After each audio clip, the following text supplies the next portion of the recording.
1999년 3월 10일 닷컴 버블이 정점을 향해 달려가던 때 한 ETF가 조용히 출시됐습니다.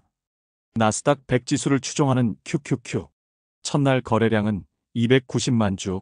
1년 후 나스닥은 78% 폭락했고 사람들은 기술주는 끝났다고 했죠. 그런데 25년이 지난 2024년 QQQ는 500달러를 넘어섰습니다.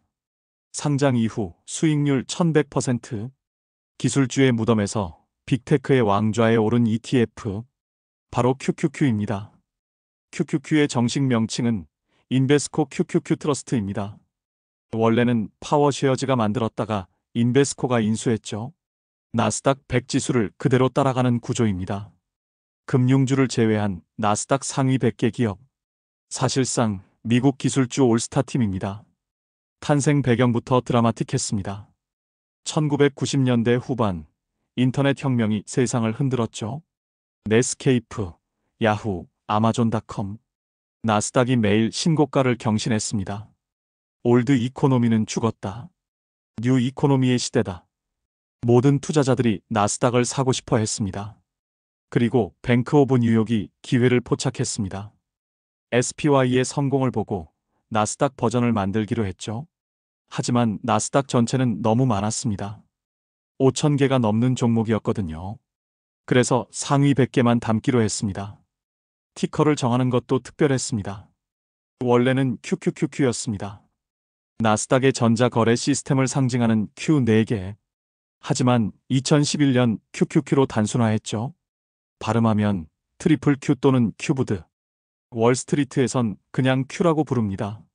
1999년 3월 출시 당시 구성은 지금과 완전히 달랐습니다.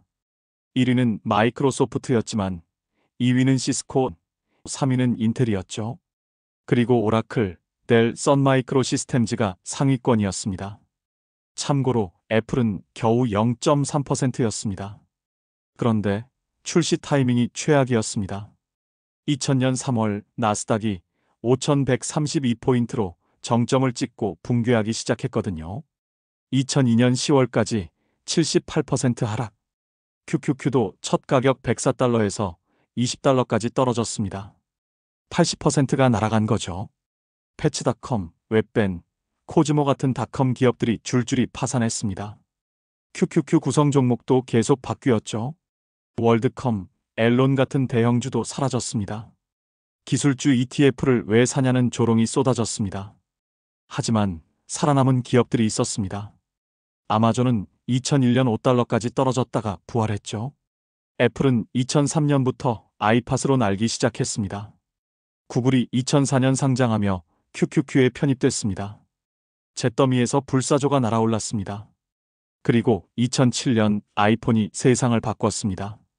QQQ 내 애플 비중이 급증하기 시작했죠.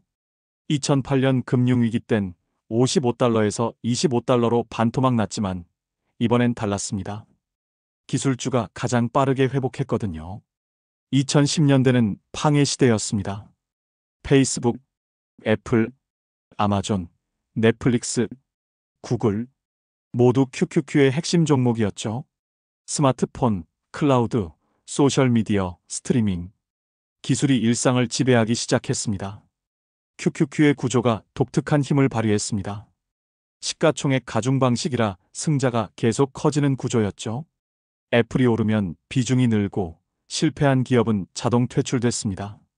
자연 선택 같은 메커니즘이었습니다. 2020년 팬데믹은 QQQ에게 로켓 연료였습니다. 재택근무, 온라인 쇼핑, 화상회의, 스트리밍 모든 것이 기술주에 유리했죠. 2020년 3월 174달러에서 12월 315달러로 81% 상승. S&P 500의 2배였습니다. 2021년은 더 미쳤습니다. 11월 408달러로 사상 최고가. 하지만 2022년 금리 인상으로 급락했죠. 성장주는 금리에 취약했습니다. 214달러까지 48% 하락. 기술주 버블 붕괴라는 얘기가 또 나왔습니다. 그런데 2023년 AI가 모든 걸 바꿨습니다. 챗GPT 열풍, 엔비디아 폭등, 마이크로소프트 부활. QQQ가 다시 날아올랐죠. 생성 AI는 1990년대 인터넷 이상의 혁명이었습니다. 2024년 12월 31일 기준 QQQ 현황입니다. 가격 $530, 운용자산 3,100억 달러, 연간 수익률 28.4%, 상위 10개 종목이 전체의 51%, 애플 9.0%, 엔비디아 8.5%, 마이크로소프트 8.3%, 아마존 5.5%, 메타 5.0%, 브로드컴 4.8%, 구글 클래스 A 2.6%, 구글 클래스 C 2.5%, 테슬라 2.4%, 코스트코 2.3%, 2025년 상반기도 강세입니다. 6월 30일 기준 $575로 8.5% 추가 상승. 매그니피센트 세븐이 계속 주도하고 있죠. 특히 엔비디아는 1년 전보다 비중이 3배 늘었습니다. 섹터 구성을 보면 더욱 극단적입니다. 정보기술 49.8%, 통신서비스 15.9%, 임의소비재 13.2%, 세 섹터가 79%입니다. 다각화? 그런 건 없습니다. QQQ는 빅테크에 올인하는 ETF입니다. 비용은 연 0.20%, SPY보다 비싸지만 나스닥 ETF 중에선 저렴한 편입니다. 일평균 거래량 4,500만 주로 유동성도 최고 수준. 옵션 거래량은 SPY 다음으로 많습니다. 과거 성과가 놀랍습니다. 1999년 상장 이후 연평균 9.7% 수익. 닷컴 버블 붕괴를 겪고도 이 정도입니다. 최근 10년은 연평균 17.8%, S&P 500을 압도했죠. 변동성도 큽니다. 2000년에서 2002년 마이너스 83%, 2008년 마이너스 42%, 2022년 마이너스 33%, 베타가 1.15 시장보다 20% 더 움직입니다. 롤러코스터를 탈 각오가 필요합니다. QQQ와 SPY 비교가 흥미롭습니다. 1999년에서 2024년 전체로 보면 QQQ가 약간 앞섭니다.